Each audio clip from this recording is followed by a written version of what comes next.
लोकसभा चुनाव 2024 का डंका बज चुका है और फर्रुखाबाद लोकसभा सीट की नस टटोलने हम फर्रुखाबाद की गलियों में गांव में पहुंच गए। यहाँ के लोग, जो जनता, जो अपना मत रूपी आशीर्वाद देके यहाँ के जो प्रत्याशी हैं उनको सांसद बनाते हैं, चाहे बीजेपी की बात कर ली जाए या इंडिया गठबंधन की बात कर ली जाए, तो मत जो है वो बहुत जरूरी है और मत देने वाली जनता इस वक्त मौजूद है। जनता से साफ जान लेते हैं कि इस बार किसकी चल रही है हवा, किस ओर चल रही है हवा। तमाम लोग हैं हमारे साथ, उनसे बातचीत कर लेते हैं। सबसे पहले नाम जान लेते हैं, क्या नाम है भैया? डॉक्टर रजनीश दुबे, सबसे गांव बिलसर, तहसील अलीगंज, जिला एटा। तो आपके जिले अगर फर्रुखाबाद की बात कर ली जाए, 2014 से भारतीय जनता पार्टी की सरकार है, क्या लग रहा है आपको, कितने विकास कार्य हुए हैं? भारतीय जनता पार्टी में सबसे पहली बात यह है, हर आदमी सुरक्षित है। किसी को ये नहीं कितने भी टाइम आओ, रात में आओ, दिन में आओ, कोई मतलब खतरा नहीं, सब सुरक्षित है। और जो ये भाजपा सरकार जो भी काम कर रही है सबके लिए समान कर रही है। अन्य सरकारों की तरह ये नहीं जात को देखते हुए कि ये फलानी जात का इसको लाभ ज्यादा दे दो, ये अपना वोटर नहीं है। ये जो है सबको समान लाभ देते हैं, चाहे वोटर हो या ना हो। आपके हिसाब से उत्तर प्रदेश की लॉ एंड ऑर्डर जो है, फर्रुखाबाद लोकसभा सीट की लॉ एंड ऑर्डर बढ़िया है? पूरे उत्तर प्रदेश की ही लॉ एंड ऑर्डर बढ़िया है। भाई गुंडों के लिए यहाँ कोई जगह नहीं, गुंडों की जगह जेल में है या फिर भगवान जी के पास है। और विकास कार्य में और कुछ कराया है कि खाली भी हो रहा है? हम तो देख रहे हैं हर जगह सड़कें बढ़िया बन रही।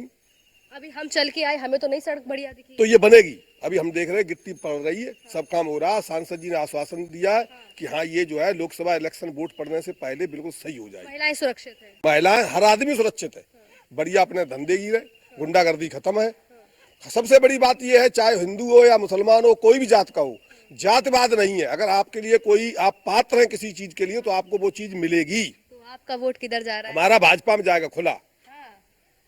बीजेपी में जा रहा है, सपा में क्यों नहीं जा रहा? और भी तमाम लोग हैं, उनसे जान लेते हैं। सबसे पहले नाम बता दीजिए, क्या नाम है? शिव कुमार साठ, डिस्ट्रिक्ट एटा। तो भैया कहाँ चल रही, किस ओर जा रही है हवा आपकी बात? यहाँ तो हवा बीजेपी तरफ से जा रही। क्यों समाजवादी पार्टी क्यों नहीं? समाजवादी पार्टी तो कहीं दिखाई नहीं पड़ रही है। बीजेपी का पूरा माहौल है। बीजेपी सरकार ने बहुत सी सब किसानों को लाभ दिया, फ्री राशन दे रही है। आप कह रहे किसानों को लाभ दिया, तो वो कौन है जो दिल्ली में बैठे हैं? कौन दिल्ली में कौन बैठा है फिर? बॉर्डर पे घेर के तो दिल्ली में तो बैठा है, लेकिन अब दिल्ली में बदल जाएगी। अब दिल्ली में बदलेगी, बदले कैसे नहीं? आप कह रहे किसानों के लिए बहुत किया है, किसान कह रहे हैं हम दिल्ली आएंगे, दिल्ली में बैठेंगे, आके धरना करेंगे। किसान है ही नहीं जो दिल्ली में बैठे, वो किसान ही नहीं। कौन है वो तो ऐसे नेता लोग बैठा लिए जाते। किसान तो जो गाँव में आए तो किसान मालूम पड़ता ना, जिसको किसान सम्मान मिल रही है वो किसान है ना। उनको नहीं मिलती, उन्हें मिलती है, लेकिन विरोध करते हैं सरकार का। तो यहाँ किस चीज की खेती होती है? यहाँ सबसे ज्यादा खेती तम्बाकू की होती है, गेहूं की होती है और मक्का की होती है। तो बढ़िया चल रहा है, कोई दिक्कत समस्या नहीं? किसान खुश है कि नहीं खुश है? खुश है, जनता खुश है, फ्री राशन मिल रहा है, और क्या चाहिए। तो देख सकते हैं आप, ये क्या कह रहे हैं दादा? इनसे भी और भी तमाम लोग हैं, उनसे भी जान लेते हैं, क्या कह रहे हैं, क्या मिल रहा है आपको? यहाँ पेंशन हर चीज मिलेगी। क्या मिल रही है? पेंशन ले करना। आप कह रहे पेंशन मिले, बहुत तमाम लोग कह रहे नहीं। अरे अब ये सुनो, सब जने 75 जिला हैं, हैं, और सब जगह सब दिए मुहैया। अरे जो है लायक जिन्हें सब मिल रही है, और जो ना लायक है कहा भाई, उन्हें पेंशन सब मिल जाए। तो तमाम तो सरकारी कर्मचारी में तो कह रहे हैं कि हमें ना मिल रही पेंशन। सरकारी कर्मचारी को तो खित्तो मिले, हाँ, चाहे पढ़ा में ना पढ़ा में, उन्हें की तनख्वाह बढ़ाए रहा हो। राशन मिल लो कि ना मिल लो, हाँ खूब। और जो रंजेश डॉक्टर ने बताई वो सब सत्य सत्य ही कही है। तो किन्हें वोट दियो? किन्हें? BJP BJP BJP. क्यों सपा में ना दियो? चलो, तो देख सकते हैं ये लोगों का रुख है यहाँ पर, जो लगातार कह रहे हैं। और भी तमाम लोग हैं, उनसे भी बातचीत कर लेते हैं कि आखिर क्या उनके मन में है, क्या किधर किस ओर चल रही है हवा, क्या लग रहा है इस बार 24 में किसकी होगी जीत? 24 की आवाज़ चल रही है। हमारे चुनाव लड़ रहे मालूम कौन? नंबर 4 डॉक्टर, ठीक है, आवाज़ चल रही है, वो इलेक्शन जीतेंगे और कोई बात नहीं। अच्छा, समाजवादी पार्टी कह रही है, पीडीए की बात कर रही है, क्या लग रहा है आपके प्रत्याशी पीडीए की बात कर रहे हैं? हमारा बढ़िया है, डॉक्टर साहब बहुत बढ़िया आदमी है, हम लोग सब उसी सपा को वोट देंगे जी। तो क्या लग रहा है इस बार 14 में आए थे, 24 में चले जाएंगे? कौन? 14 में आई थी ना बीजेपी की सरकार। हाँ वो बिल्कुल जा रही है, ठीक, 24 में जा रही है। बिल्कुल समाजवादी पार्टी के हैं, और समाजवादी पार्टी को वोट हम लोग सब देंगे। तो ये तमाम लोग कह रहे हैं कि बहुत अच्छे कार्य किए। आपको लगता है कि कुछ कार्य हुए कि नहीं हुए? कहाँ? मेरे यहाँ कोई कार्य नहीं हुआ, नहीं हुआ। जैसे भैया कोई 3 ऐसी मुख्य समस्याएं लोकसभा फर्रुखाबाद की जो आपको लगता है ये कार्य होने चाहिए? लोकसभा में ये है, लोकसभा हमारे माननीय मुकेश जी हैं, मंत्री सांसद जी, कदाप कभी आए नहीं, ठीक है। पूरा सुनो, अलग करो। हमारे यहाँ कभी शांति ने मुड़ के देखा नहीं, ठीक है, न कभी आए न कोई काम करा है, ठीक है। और भी तमाम लोग हैं, उनसे भी जान लेते हैं। क्या कह रहे थे दादा, क्या नहीं समझते? गली कच्ची पड़ी है, उसमें कोई प्रधान ने कुछ विकास नहीं किया, न लाइट लगी एक भी, और क्या करे। तो ये तो गांव की समस्या हो गई। अगर लोकसभा की बात की जाए तो आपको पता है लोकसभा चुनाव होने जा रहा है, हाँ, लोकसभा में सब मिलती है। तो किसको देंगे वोट? बीजेपी को देंगे, सपा में जाएगा? हमारा मन उसको देंगे। अच्छा, जिसका मन होगा उसको देंगे। कार्य मुद्दे क्या लगते हैं कि क्या मुद्दे होने चाहिए? हमारे ये हमारे थोक में कुछ भी नहीं हुआ है, कोई काम नहीं हुआ। कोई काम नहीं, ना कॉलोनी किसी गरीब को मिली, सब काम होते गरीब को, कुछ नहीं मिला है। लाइटें वाइटें लगी कि नहीं? हाँ, सब लाइटें कहाँ लगी हमारे मोहल्ला में? चलो देखो, चल अंधेरा पड़ा है। अंधेरा सब। तो क्या लग रहा है फर्रुखाबाद में क्या होने वाला है 24 में? फर्रुखाबाद नहीं, पूरे भारत में मोदी की लहर की वजह से कुछ कह लीजिए। और यहाँ के सांसद ने 10 साल में इस न्याय पंचायत में एक पैसे काम नहीं कराया। आप मोदी की लहर की बात कर रहे हैं, तमाम लोग कह रहे हैं कि ये नहीं हुआ, वो नहीं हुआ। आप कह रहे हैं मोदी चुनाव मोदी के ऊपर हो रहा है, योगी के ऊपर, यहाँ के सांसद और विधायक के ऊपर नहीं हो रहा है। क्यों नहीं हो रहा? सांसद तो प्रतिनिधि जनता के ही होते हैं। सांसद आता ही नहीं है, 5 साल हो गए, आज तक किसी ने नहीं देखा। बस देखिए, आप खुद ही बोल रहे हैं। हाँ, लेकिन वोट योगी जा रहा है। क्यों? फिर कहा जा रहा है इसलिए सुरक्षा की वजह से, अच्छा, और अपराधियों को उन्होंने खत्म किया, इसलिए इनके निजी व्यवहार से नहीं जा रहा है। अच्छा, मुद्दों की बात कर ली जाए तो सांसद जी ने क्या कार्य कराए हैं? सांसद ने यहाँ कुछ नहीं कराया, न विधायक ने कराया कुछ। तब भी पूरी जो हवा है वो बीजेपी हवा मोदी और योगी की वजह से, अपराधियों को रोकने के लिए। अपराधियों के लिए। जैसे क्या लगता है वो क्या अपराधी रोक? पहले अपराधी थे यहाँ पर, जो वो कहते थे ऊपर है रामेश्वर नीचे परमेश्वर, इसलिए इस हवा को रोकने के लिए मजबूरी है वोट देने के लिए। इनका निजी कोई व्यवहार नहीं है, निजी कोई छवि नहीं है। अगर ये निर्दलीय लड़ जाए, दोनों की जमानत जब्त हो जाएगी। बीजेपी सही है, काम कर रही है बीजेपी। तो किरा वोट दियो बीजेपी को, बीजेपी क्यों दिया वोट? बीजेपी को हमसे फायदा है। योगी मोदी को वोट दिए। हाँ, तमाम लोग हैं, उनसे भी जान लेते हैं क्या लग रहा है, किस ओर जा रही है हवा? लोकसभा चुनाव 2024 में क्या माहौल है? यहाँ वोट जो है मोदी योगी की वजह से मिल रहा है बेटा। बस थोड़ी जो राज्य में परेशानी है तो सिर्फ गाय की है, गाय और जो जानवर आवारा फिर रहे हैं, और जो राज्य में सुख है। और अगर इन्हें निर्दलीय लड़ा दो जा, दरअसल मुकेश राजपूत कोई ना जीतेंगे, और जीत रहे हैं सिर्फ मोदी और योगी की वजह से। मोदी योगी जीत रहे, तमाम लोग जीत रहे हैं, और यहाँ पर जो है जंग का माहौल, स्थिति जैसी बन गई है कि ये काम कर रहे हैं, ये काम नहीं कर रहे। सबसे पहले नाम जान लेते, क्या नाम है आपका? पूनम मिश्रा। अच्छा, क्या लग रहा है क्या मुद्दे होने चाहिए आपके क्षेत्र में? मुद्दा तो सुरक्षा को होना चाहिए और विकास को होना चाहिए, लेकिन विकास तो कुछ है नहीं यहाँ पर। जैसे क्या लगता है क्या काम होने चाहिए यहाँ? काम तो भाई मोदी और योगी की वजह से वोट बीजेपी को जा रहा है। सांसद कोई काम नहीं यहाँ पर है। सड़क टूटी पड़ी है, लेकिन फिर के गाँव तक है। यहाँ पर 2 टर्म जीत चुके हैं सांसद जी, अभी तक बिलफड़ में आए नहीं, जबकि बिलफड़ पूरा वोट मिलता है उनको बीजेपी का। तो जब तमाम समस्याएं हैं, कह रहे ये नहीं हुआ, वो नहीं हुआ, तब क्यों वोट जा रहे हैं? योगी की वजह से, मोदी की वजह से। जो देश जो है वो मोदी देख रहे हैं, अच्छी छवि आज देश की है, और प्रदेश की योगी की छवि अच्छी है। जो माफिया रहा है, गुंडागर्दी थी, जो थाना में पकड़ गए 2 लोग, और अगर सपा का अगर कैंडिडेट अगर है तो उसकी तो रिपोर्ट लिखी गई है, और जो पिटके गया दूसरी पार्टी का, उस पर ही पिटाई हुई उस पर। अच्छा, तमाम बातें आप कर रहे हैं कि बहुत अच्छी छवि है, बहुत बढ़िया है, तो आप और तमाम मुद्दों की बात करिए ना, इलेक्टोरल बॉन्ड की बात करिए। पिछले में इलेक्टोरल बॉन्ड तो सबको चंदा मिला है, उनको ज्यादा मिला है, किसी उनको कम मिला है। इलेक्टोरल चंदा सब मिला, जो सत्ता में हो तो उनको ज्यादा चंदा मिलता है, और जो सत्ता में नहीं होते उन्हें कम मिलता चंदा है। खबर ये भी चल रही थी कि जब चंदा दिया उससे थोड़े दिन पहले उनके घर पे ईडीएस सीबीआई का छापा। वो तो बड़ी है, वो तो चल रही है, वो तो क्या कह रहे हैं? हेलो, मैं रामकृपाल चतुर्वेदी। बीजेपी का शासन बिल्कुल गुंडागर्दी का शासन है, न्याय पंचायत संविधान बिल्कुल खत्म है, समझे। और इन्होंने वो गाय भैंसे सब छुटवा दी, किसान रातों दिन रखा रहा, सारा मर रहा, भूखों प्यासे पड़ा मड़ैया डाल के, अब गाय कट रही है। बीजेपी वाले कह रहे हैं हम गौशाला बना रहे हैं। आपके गांव में गौशाला है कि नहीं नहीं? नहीं नहीं नहीं, और जहाँ गौशाला है वहाँ सब मंत्री और विधायक पैसा खा रहे हैं, सारी भूखी मर रही हैं। सब रकम खाए जा रहे और गौशाला कछु ना देखभाल हो रही है। सब ऐसे दो काम जो कछु देखभाल ना कर रहे हैं। आपके गांव में गौशाला है कि नहीं है?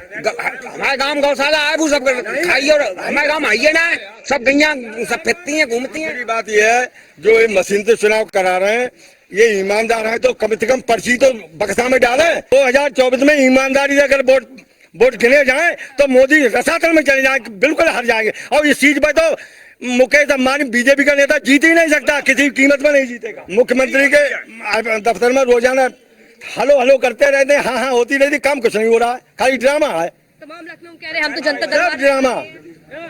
ईवीएम से चुनाव होना बहुत बढ़िया है। पहले लोग इस पक्ष में है कि बैलेट मिले और उन सबके बैलेट छीन ले, एक आदमी मोहर लगा दे, पूरे गांव का एक मुखिया मालिक हो जाए। अब तकनीक आगे बढ़ रही है, अब तो मोबाइल से वोट पड़ेंगे, न कि अब पुरानी तकनीक लौट के आएगी। अब तो ईवीएम बहुत बढ़िया है। ईवीएम बहुत बढ़िया है। तमाम आप देख रहे हैं, आप कहीं किसी भी बड़े से बड़े देश में चली जाइए, आप अमेरिका चली जाइए, ऑस्ट्रेलिया चले जाइए, बड़े बड़े देश जो है वो बैलेट पेपर से चुनाव करवा रहे हैं, लेकिन हमारे इंडिया में ईवीएम से हो रहा है। इंडिया का ईवीएम का मुद्दा तमाम विपक्ष ईवीएम अच्छी है, यहाँ गुंडा बहुत है, वे पोल लूट लेते और वोट मोहर लगा दो तो एक आदमी। इस सरकार की ये उपलब्धि है। विजयपुर का एक यादव, उसकी 60 बीघा जमीन है, इलाहाबाद तक जीत आया और यहाँ पर तहसील मुकदमा पुलिस कभी कब्जा नहीं करा रही, ना योगी कब्जा करा रहे हैं। ये बैलेट पेपर चुनाव होने चाहिए। हाँ बैलेट पेपर से नहीं, चुनाव तो ईवीएम सही है। ईवीएम सही है, हमारी पर्ची जिसमें वो बक्सा में पड़े, वो बक्सा में पड़ा, उसकी गिनती हो, इसलिए ईवीएम सही है। उसकी गिनती हो। इलेक्ट्रॉनिक मामला है, इसलिए ईवीएम सही है। इलेक्ट्रॉनिक मामला कह रहे हैं, आप कह रहे हैं कि क्या कहते हैं तमाम राज्य कॉलोनी वाली बात हमें काम दो। नाउ धीमर में किसी कॉलोनी बनी, बोलो पर्चा लिखो, पंडित व्यादमन में सबकी कॉलोनी है, काऊ नाउ धीमर की कॉलोनी वो बताओ। बस हमारी इतनी है वोट बीजेपी में। क्यों वोट कौन ना दे रहा? कॉलोनी में मुख्यमंत्री की, बाबा जी की कमी बाबा जी की। हाँ तो कॉलोनी था कौन ना? शक्ति क्यों नहीं देते प्रधान को? शक्ति प्रधान को दो। सरकार जो है पात्र को चीज मिलना चाहिए, ना कि जो गरीब ना उन्हें मिल रही है। ये बात हमें ना अच्छी लग रही है। जो गरीब है उसी को चीज मिलना चाहिए, ना कि गरीब जो ना। कॉलोनी, अरे कॉलोनी तुम्हें मिली तो फिर तुम्हें मिली, फिर क्या बात? विकास कार्य बारात घर बनवाया पिछाया में, और सबसे बड़े बात विकास हो या ना हो, यहाँ गुंडागर्दी खत्म है। अभी तक जो सरकारें थी उसमें ये देखा जाता था कौन सा खेत खाली है, कौन सा प्लाट खाली है, आराम से कब्जा करो और गरीबों को मार दो। इसमें गरीबों का हित है। कितनी साल से फ्री अनाज खा रहा है गरीब। इसमें जातवाद नहीं है। ये नहीं है कि हाँ आप यादव तो आपको कॉलोनी नहीं मिलेगी, पंडित जी को मिलेगी, सबको मिलेगी अगर आप पात्र हैं। किसी मोदी जी सबका साथ सबका विकास तो हो रहा है। सही, बिल्कुल सही कह रहे, वही हो रहा है। सबके साथ न्याय हो रहा है। सब हम भले ही बीजेपी के हैं, अगर हमारा उचित काम है तो होगा, अगर उचित काम नहीं तो हमारा भी नहीं होगा। इससे बढ़िया शासन ना आओ ना आने की उम्मीद है। मोदी योगी से बढ़िया कोई ना है और ये जीतेंगे, बहुत अच्छे वोटों से जीतेंगे। तो देख सकते हैं तमाम लोग हैं जो कह रहे हैं, महिलाएं हैं। अम्मा कह रही सिलेंडर लेके आई हो? हाँ हम लेके आए। महंगाई कम नहीं हुई? नहीं हुई, हाँ? नहीं हुई। महिलाएं सुरक्षित भी नहीं है। चलो आपको दिखाएं, कई बार फोटो खींच चुके जाके। हाँ। मकान को कुछ ना करो। अच्छा, तो क्या चाहती है, क्या काम होने चाहिए? क्या चाहती है, क्या काम होने चाहिए? अरे भैया मकान हमारो जो बनी है कि ना बनी है, देखो तो बहू रूठ के चली गई। हाँ। राजस्थान। तो मकान नहीं बना, ये समस्या, कॉलोनी नहीं मिली है। आप यहीं रहती हैं? हाँ देखो सब किधर। हाँ। आज कैसा ना ये दस तो कॉलोनी की मेन समस्या है कि कॉलोनी नहीं मिल रही। कॉलोनी मिल जाए तो मकान बन जाएगा। हाँ हाँ। तो हम तम्बाकू के गोदाम में रह रहे हैं दूसरे के। अच्छा। और जो मकान देखो कैसे डरू है। देख सकते हैं कॉलोनी नहीं मिली है, इसलिए घर जो है वो पूरा टूटा पड़ा हुआ है। ये लोगों की समस्याएं हैं, आप साफ तौर पर दे सकते हैं कि किस तरीके से जो है घर टूटा पड़ा है। अम्मा बहुत गुस्सा आ रही, क्या गुस्सा है अम्मा? भैया हमारा कितने दिन से तो हम मकान में बने हुए टेढ़े मेढ़े मकान में खड़े हुए हैं। टूटा फूटा मकान है मेरा, कोई बना नहीं ना मकान मेरा है। और कहो इन लोगों से तो कहते हमारे लिए जिता हो हमें, तुम क्या तुम लोग को जिताएं हैं? जिताए तो तब कि तुम हमारी व्यवस्था करो, तब जिताने का वो भी होता है कुछ। क्या समस्या है? बेटा घर मकान टूटा फूटा है मेरा, कॉलोनी नहीं दी। कॉलोनी दी तो अभी तक लेंटर नहीं इस पे पड़ा है। हमारे साथ आप बात करने के लिए जो प्रत्याशी है वो नवल किशोर शाक्य है। पहली बार चुनाव और सीधा लोकसभा का चुनाव, उनसे ही जान लेते हैं, बातचीत कर लेते हैं। पहली बार चुनाव, सीधा लोकसभा का चुनाव, कितना चैलेंजिंग आपके लिए? चैलेंजिंग कुछ है ही नहीं। संसद में पहुंचने का काम इस जनता के दम पर डॉक्टर नवल किशोर शाक्य करेगा। यहाँ पर कोई भी विकास नहीं हुआ। यहाँ के सांसद महोदय हैं, मैं बता देना चाह रहा हूँ कि यहाँ पर गंगा से अभी इस पार आप निकल के आई हैं। मैं बताना चाहूँगा कि गंगा एक्सप्रेस भी यहाँ से निकल के जा रहा था और इस फर्रुखाबाद के साथ कोठारा घात किया है भारतीय जनता पार्टी के लोगों ने। इन्होंने चार विधायक यहाँ के भारतीय जनता पार्टी के, एक सांसद भारतीय जनता पार्टी के होने के बावजूद भी बगल में हमारे शाहजहांपुर है, बगल के कद्दावर मंत्री खन्ना जी यहाँ से गंगा एक्सप्रेस वे को भी ले जाके फर्रुखाबाद के लोगों के साथ कोठाराघात कर दिया है। इसलिए फर्रुखाबाद के लोगों ने ये मन बना लिया है कि ऐतिहासिक विजय करने का काम करेंगे। नवल जी कह रहे हैं कि कोई चैलेंज नहीं है, पहली बार चुनाव, पहली बार ही डंका बजेगा, कह रहे संसद भवन में जाएंगे। मानते हैं कि पहले समाजवादी पार्टी का गढ़ रहा फर्रुखाबाद, लेकिन 14 से कब्जा है भारतीय जनता पार्टी का, कैसे झंडा उखाड़ेंगे? Doctor Naval Kishore cancer surgeon है और मैं बेशक कह सकता हूं कि प्रतिष्ठित medical college king George medical college से जहां हमारी पढ़ाई हुई, ये फर्रुखाबाद ऐसा जिलों में पहला ऐसा इतिहास होगा जहां पर कैंसर सर्जन डीएम और एमसीएस यहां पर पहले काम करते हैं जनता के बीच में। और मैं बेशक कह सकता हूं एक कैंसर सर्जन के बीच में हमने समाज सेवा करने का काम किया है। लोगों के दिलों में 10 से 12 सालों में लोगों के दिलों में जगह बनाने का काम किया है। इसलिए हम कह सकते हैं कि जो लोगों के 10 से 12 सालों से दिलों में जगह बनाने का काम किया है, वही वोट के रूप में परिवर्तित होके और आज समाजवादी पार्टी के रूप में यहाँ से सांसद बनने की पूरी तैयारी यहाँ की जनता कर रखी है। फर्रुखाबाद की नब्ज से टोलने हम जब फर्रुखाबाद पहुंचे तो 3 बार सांसद जो है तीसरी बार प्रत्याशी बनने जा रहे हैं 2014 से, यानी कि 10 साल मोटा अगर देखा जाए। अब तीसरी बार प्रत्याशी है मुकेश राजपूत जी हमारे साथ मौजूद है। सबसे पहले आपसे जान लेते हैं इस बार क्या मुद्दे हैं? इस बार मुद्दा विकास मुद्दा है और जो विकास किया है माननीय मोदी जी ने कहा सो किया है, माननीय योगी जी ने जो कहा सो किया है और भारतीय जनता पार्टी के शीर्ष नेतृत्व ने हम पर विश्वास जताया, इसके लिए बहुत बहुत आभार, बहुत बहुत धन्यवाद। और यहाँ पर तीसरी बार भी भारी बहुमत से, पहली बार में 1.5 लाख से, दूसरी बार में 2.5 लाख से, इस बार उम्मीद है 5 लाख के पार यहाँ के मतदाता भारी बहुमत से जिताएंगे, समाजवादी पार्टी की जमानत जब्त कराएंगे। सांसद जी अब क्षेत्र में गए, अभी आप भी गुजर के आए होंगे तो देखे होंगे कि तमाम जो रास्ते थे उसमें समझ में नहीं आ रहा था कि गड्ढों में सड़क है कि सड़क में गड्ढा है। अभी आप भी उन्हीं रास्तों से होकर गुजरे हैं। जनता कह रही है कि सड़कें तो बनी नहीं है, फर्रुखाबादी चूसे गन्ना और हाईवे ले गए सुरेश खन्ना, आप कह रहे हैं विकास हुआ है। देखिए यहाँ पर 730C राष्ट्रीय राजमार्ग बन रहा है युद्ध स्तर पर, और दूसरा जो गंगा एक्सप्रेस वे है वो यहाँ फर्रुखाबाद में इसलिए नहीं आ सकता तो एनजीटी जो उसका एनओसी नहीं देगी कि गंगा जी से कम 20 किलोमीटर की दूरी पर गंगा एक्सप्रेस वे बन सकता है। तो गंगा एक्सप्रेस वे कोई भी नदी होगी उससे 15 से 20 किलोमीटर की दूरी पर बनता, तो वो वहीं पर जाकर क्यों गंगा और रामगंगा के बीच में हम लोग उधर से लेते हैं तो इधर गंगा जी आ जाती है, तो 15-40 किलोमीटर का डिफरेंस नहीं दोनों नदियों, तो स्वाभाविक है कि वहाँ से गंगा और रामगंगा से 20 किलोमीटर जहाँ से वहीं से उसका सर्वे गिरता, इधर नहीं गिरता। लखनऊ से लेकिन उसके लिए भी माननीय मुख्यमंत्री जी ने सदन में भी और यहाँ आके भी स्वयं कहा है कि हम गंगा एक्सप्रेसवे को अपना जो बुंदेलखंड एक्सप्रेसवे आता है, जो बुंदेलखंड चित्रकूट से चलता है, वो आगरा और लखनऊ एक्सप्रेसवे पे 135 किलोमीटर पर समाप्त हो जाता है, उसे बढ़ा के हम गंगा एक्सप्रेसवे से लिंक करेंगे, जिससे हमारे हरिद्वार से चलने वाले लोग सीधे हरिद्वार पहुंचेंगे, चित्रकूट से चलने वाले गुप्त गंगा से चलने वाले गंगा से जाके मिलेंगे, गंगा से चल के और सीधे गुप्त गंगा से मिलेंगे। ये अच्छा लिंक एक्सप्रेसवे मिलेगा हम लोगों को। सांसद जी तारीखों की घोषणा हो गई है और अब बेहद ही कम समय बचा है प्रचार के लिए और लगातार आप क्षेत्रों में भी जा रहे हैं, देख रहे हैं, क्या लग रहा है आपको, क्या जनता के मुद्दे हैं और जनता क्या सवाल पूछ रही है कि क्या क्या चीजें होनी चाहिए, क्या विकास रह गया है जो अभी बाकी, जो आप 10 साल अभी रह गया है उसको अब आगे 2024 में करेंगे?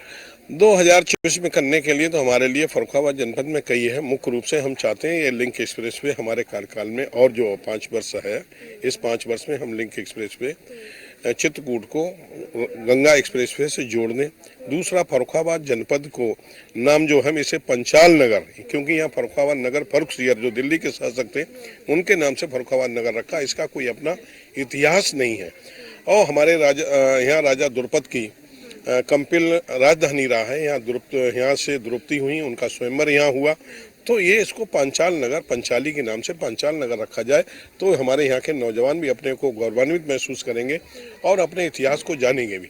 दूसरा, मैं चाहता हूँ कि फर्रुखाबाद जनपद को विकास प्राधिकरण मिलना चाहिए जो नहीं है, जिससे फर्रुखाबाद का चौमुखी विकास हो सके। हम चाहते हैं फर्रुखाबाद नगर महापालिका बने और हम चाहते हैं कि फर्रुखाबाद से जो अपना ग्रीन फील्ड इकोनॉमिक कॉरिडोर है ये भी यहाँ से बन के जाए और फर्रुखाबाद के लिए कुछ ट्रेनें भी मिले, जिससे रेलवे नेटवर्क में हम मजबूत तो हुए और भी रेलवे नेटवर्क में फर्रुखाबाद को जोड़ा जाए। बिल्कुल सही कहा अभी आपने तमाम नाम लिए। और फर्रुखाबाद को क्योंकि ऋषियों की धरती कहा जाता है, फर्रुखाबाद की नमकीन भी बड़ी स्वाद है, लोग दूर दूर से खरीदने आते हैं। चुनावी नमकीन में कुछ तड़का लगा है कि नहीं लगा है? नहीं, बिल्कुल। जब चुनाव आता है या कोई पर्व आता है तो फर्रुखाबाद की नमकीन में तड़का लगता है। इस बार और ज्यादा तड़का लग रहा है। विपक्ष कुछ टक्कर दे पा रहा है कि नहीं दे पा रहा है? क्योंकि अब की बार इंडिया गठबंधन पूरा विपक्षी एक साथ है कि कुछ भी करेंगे, लेकिन अब बीजेपी को जो है सफाया करके रहेंगे। भारतीय जनता पार्टी कह रही है 80 में 80 का लक्ष्य लेके चल रहे हैं, तो क्या लग रहा है कुछ टक्कर देखने को मिल रही फर्रुखाबाद में? यहाँ के लोग कह रहे हैं ना छाछ ना लस्सी और 80 में 80, तो ये है कि फर्रुखाबाद के लोग 80 के 80 में दिलाने का प्रयास कर रहे हैं। अभी लखनऊ से आ रहे थे चल के, तो योगी जी लगातार कहते हैं गंगा की सफाई करेंगे, नमामि गंगे चलाएंगे। गंगा मैया बड़ी मैली हो रखी है, क्या सोचे कुछ करेंगे? देखिए, गंगा जी लोगों में अवेयरनेस आया है। 2014 से पहले गंगा जरूर गंदी थी, लेकिन इन 10 सालों में अच्छी हुई है, ये बहुत साफ सुथरी हुई है। लेकिन हम अभी चाहते हैं कि और साफ सुथरी होंगी जितना लोगों में अवेयरनेस आएगा। पहले जो 60 साल 65 साल में जो गंगा जी गंदी हुई थी, उन्हें हम 10 सालों में अच्छा किया है, खराब नहीं होने दिया, अच्छा किया है। और जो हमारे 10 साल 5 साल आएंगे इसमें इससे और बेहतरीन करेंगे, क्योंकि आप देख रहे हैं एसटीपी प्लांट बन गया है। अब हमारे यहाँ से कोई भी पानी सीधा गंदे नाले का पानी सीधा गंगा में नहीं जाएगा। एसटीपी प्लांट से पानी जो ट्रीटेड होगा वो खेतों की सिंचाई के लिए जाएगा। अब सीवेज का पानी गंगा में नहीं मिलेगा, तो ऑटोमेटिक। और इस तरह हर जो महानगर हैं, नगर हैं, उनमें हर जगह एसटीपी प्लांट बन के और पानी को साफ करके सिंचाई में हम लोग देंगे। एक आखिरी सवाल आपसे लेंगे, आपका ज्यादा समय खराब नहीं करेंगे। और आखिरी सवाल ये कि जनता के बीच में गए, जनता से पूछा कि क्या मुकेश राजपूत या समाजवादी पार्टी, तो उनका साफ तौर पर कहना है कि जी वोट तो हम मोदी योगी के नाम पे देंगे, मुकेश राजपूत के नाम पे नहीं देंगे। वोट तो जाएगा बीजेपी को, लेकिन अगर मुकेश राजपूत निर्दलीय लड़ेंगे तो जमानत जब्त हो जाएगी। ये बिल्कुल सही कह रहे हैं आप कि माननीय मोदी जी, माननीय योगी जी के ही पूरे देश, फर्रुखाबाद जनपद में पूरे देश में माननीय मोदी जी, माननीय योगी जी के चुनाव हो रहा है। और उन्हीं भारतीय जनता पार्टी, हम लोग भी 5 साल जो काम कर रहे हैं वो योगी जी मोदी जी के लिए कर रहे हैं। ये देश के लोग भी, हर आदमी योगी जी मोदी जी के लिए जी रहा है, तो स्वाभाविक है वोट भी, यदि हमें भी अवसर मिलेगा तो हम भी मोदी योगी के लिए ही वोट करते। बहुत बहुत धन्यवाद। हमारे साथ बात कर रहे थे सांसद मुकेश राजपूत जी, जिनका साफ तौर पर कहना है कि मोदी और योगी की जोड़ी को जनता तो पसंद कर ही रही है और इसी को देखते हुए अब तीसरी बार हुंकार भरने जा रहे हैं, क्योंकि अब तीसरी बार प्रत्याशी हैं। और 2024 में यानी कि जो परिणाम होंगे वो तो 4 जून को पता चल ही जाएंगे कि आखिर क्या परिणाम होंगे। फिलहाल टक्कर जो है वो मजेदार देखने को मिल रही है फर्रुखाबाद की धरती पर। कैमरा पर्सन अमित साहनी के साथ स्कंदिता मिश्रा, फर्रुखाबाद।